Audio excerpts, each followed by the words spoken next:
malapit na birthday niya. Ay, yung kamatayan niya, iiyak na naman ako to. February 23. Yan. So, una yan. Nakahiga kaming ganun, tapos pinatugtog ko yung ano, while my guitar gently sweeps. Yan, Maya nakita ko gumagaling. yan, pinanood siya. Paano ka? Sabi ko na paano ka? Lolo ko birthday niya. Kita ko na mo close kayo.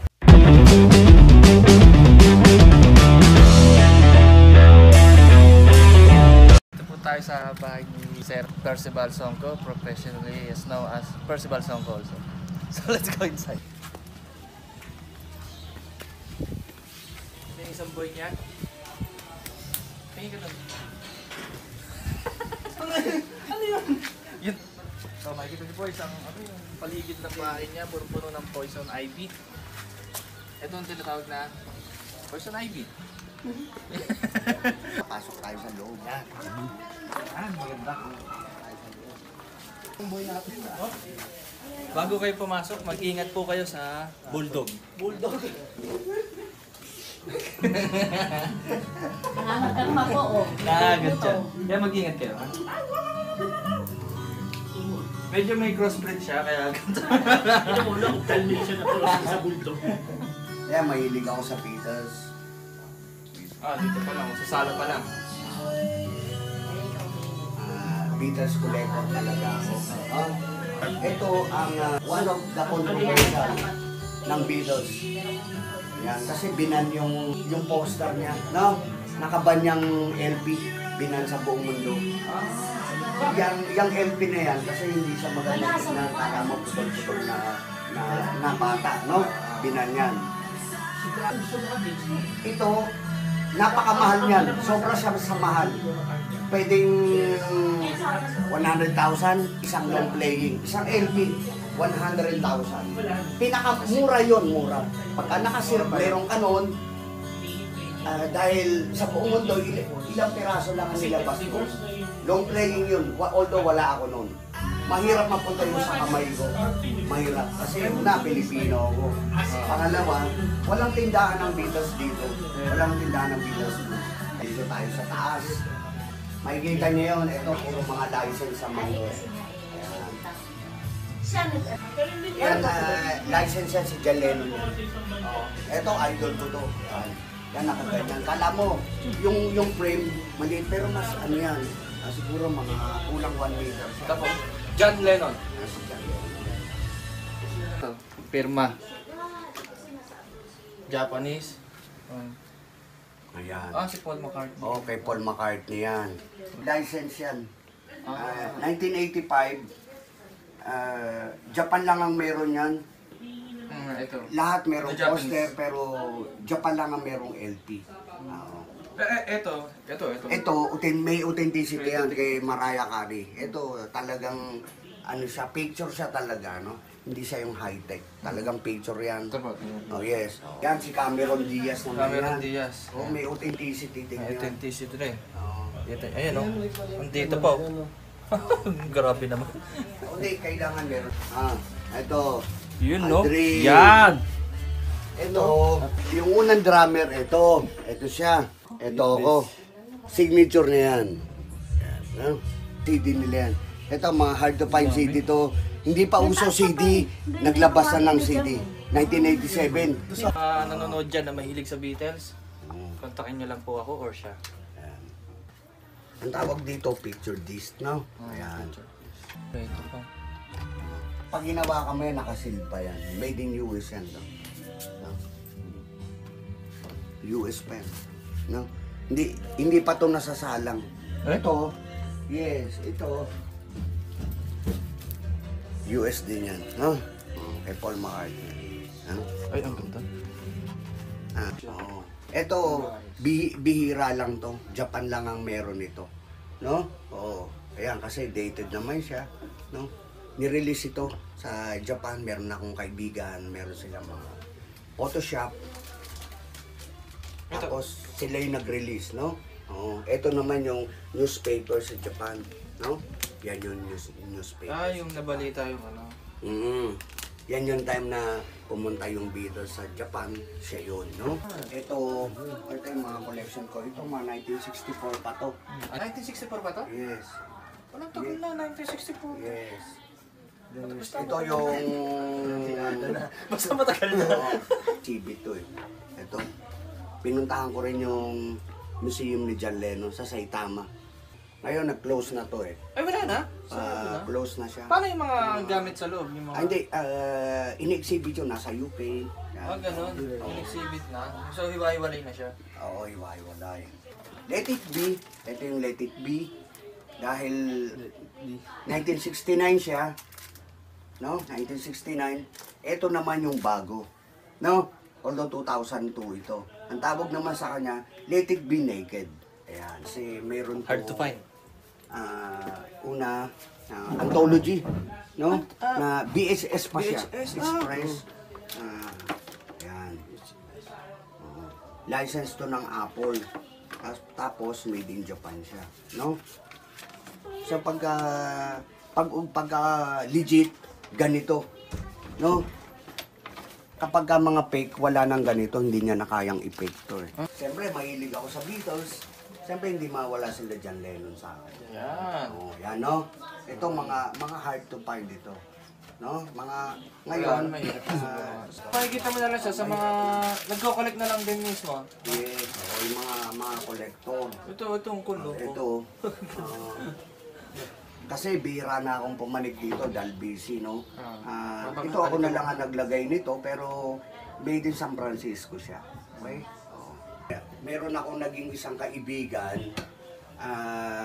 Beatles collector siya. Siya yung one of the biggest Beatles museum sa buong mundo na nasa Alkmaar, Netherlands. Asi Malt Maker. Hello, friend.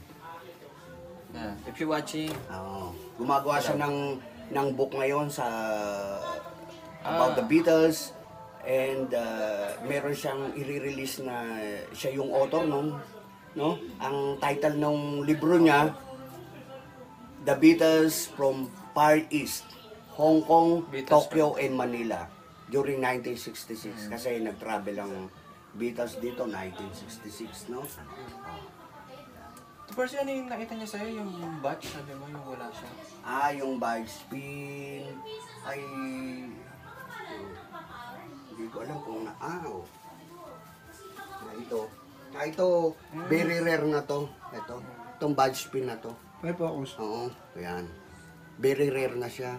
Siguro mga 1960, 60, Wala siya na ito. Siya meron. 63, 65, mga ganun. So, sobrang hirap na rin niya makita. Mahirap siyang makita, although thank you dun sa friend kong Japanese kasi Binigay. oo, Oh? gift niya sa akin to as a birthday present. Thank you, my friend. Hindi, pangalan nung friend ko, si Ryuji Nakanishi. Yan, is my kumpare. Yan. Pero ito kasi gumagana pa to lahat. Yes. Oh, Nagamit na ba to or hindi pa? Hindi pa. karamihan hindi ko pa sinasadang. Pero sabagay, meron kasi ako. collector nga eh. Hindi, maliban Pag collector doon. talaga hindi masyadong binubuksan Oo, yung mga... at saka, kung bubuksan ko siya, marami naman akong pakikinggan. Pag binuksan kasi, medyo bawas yung value. Parang gano'n. Parang kotse lang. Pag kinuha mo, brand new. Pag kinuha mo sa kasa, iba na ang value. Pag sinuli mo, pinaandar lang, wala na, nilabas na. Kaya No? kulik. Oo. Ito yung Hard Day's Night. Meron pa tong, alam ko, meron pa tong Yung pin po. oo, may previous itong Yung ganda. pick, no? From Hard Day's Night. Made in Japan din yan. Ayan. Maganda. Tsaka maganda. Tsaka DVD, tsaka license kasi siya, no? Oo, no? Yan, previous saka makikita ng DVD. Yung maayos, alam mo pag maayos. Sabi ko nga, series collector ako. Ngayon, papakita natin ito. Okay? Papakita natin yung... Parang mabigat siya. Yan, mabigat yan. Ito mo ito, siguro nasa between 30 to 35K. Okay? Kahit sa MOA, makakakita kayo nito. Ay, ito, makikita. Eh, Ay, ang dami. hindi, ito yung... Kasama na to pag binili. Oo, lahat yan. Pero may mga iba hindi. Ah. Ito, ang super controversial ni John Lennon. No? super controversial. Pakikita ko sa inyo kung bakit siya controversial. Although check natin kasi meron pa akong made in France yata nito. Ito na lang yung made in France. Huwag na yung made in Japan kasi although pareho pero mas quality pagka Japan. No? Ito made in France. In-order ko pa sa kaibigan ko galing pa ng France. Yan.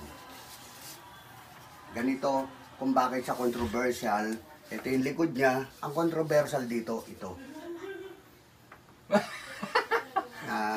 Yes. Late kasi. Oo, hindi. Tsaka makikita naman siya, no? Kaya controversial siya. Hindi na ito yung original. Yung unang labas, tapos nakasil. Ganito, unang labas. Kunyari, unang labas siya, no?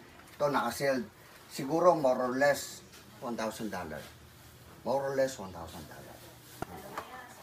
Ito, hindi ito basta makikita, no? Oo, hindi ito basta makikita. Kapag may LP ka, tsaka ka lang magkakaroon nito. Sa CD wala nito kasi malaki siya, no? Oo, yan naman, no? Yan, white vinyl. Halos lahat pala ng ano niya, tapos ng sahod niya sa Japan, Yeah. napupunta dito sa mga collection item niya, no? Ay, kasi parang mas malakas ang loob ko eh. Diba? Oh, kaysa gastusin ko, nyari, nagastos ko na yung pera, wala na, ito nakikita ko pa siya. No?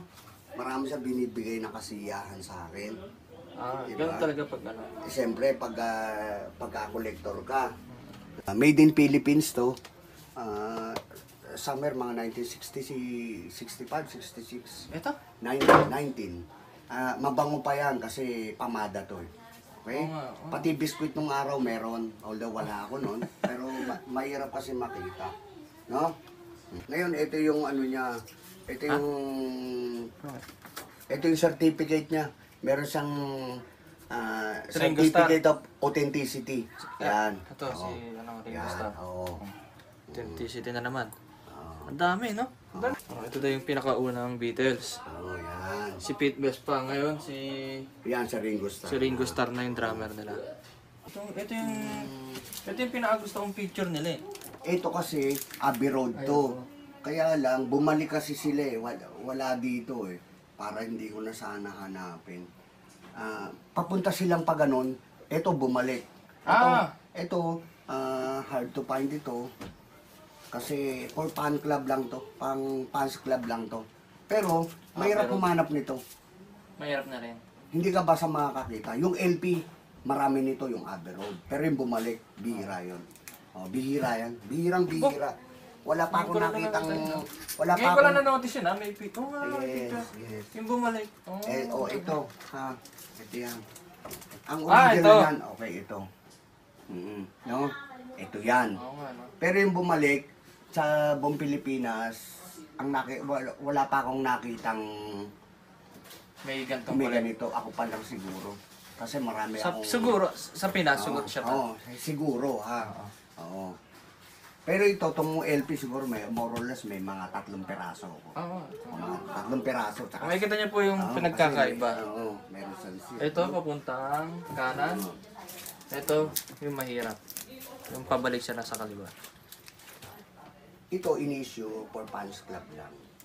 Introduce. Mamaya na eh, Habang kumakain, Hindi pa. Yellow Vlog mo, Submarine. Aldrin, baka sakaling maraming manood. Bale. Later. Made in Italy. Ano to? Beatles.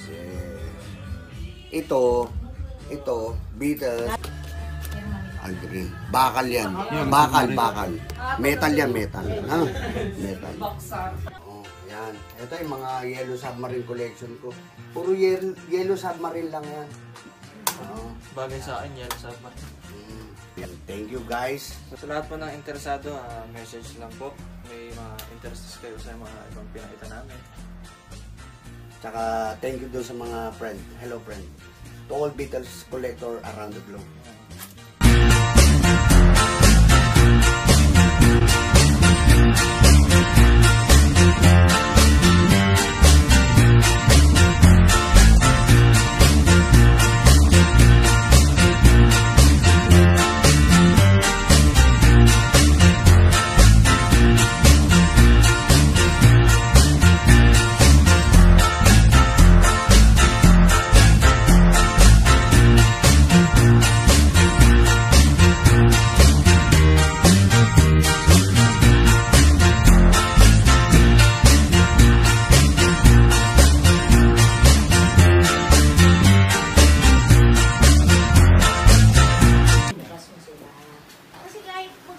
Sino ta? Sino ta? Tumiming din. Ito po yung isa sa mga Rottweiler nila. Hoy! Hindi ako yun. Kala ko ba? Bulldog, sorry. Sabi ka naman lahi sa'yo. International breed. Ito mahal yan. Pag binili mo, sobrang Ano breed yan? Ito, American Pitbull. Kami halong Dalmatian. Kapag palaka, Bull Prod. Okay. Ikaw pala, ano? Aldrin, thank you ka na. Hindi, mamaya ito. Okay. So, thank you po.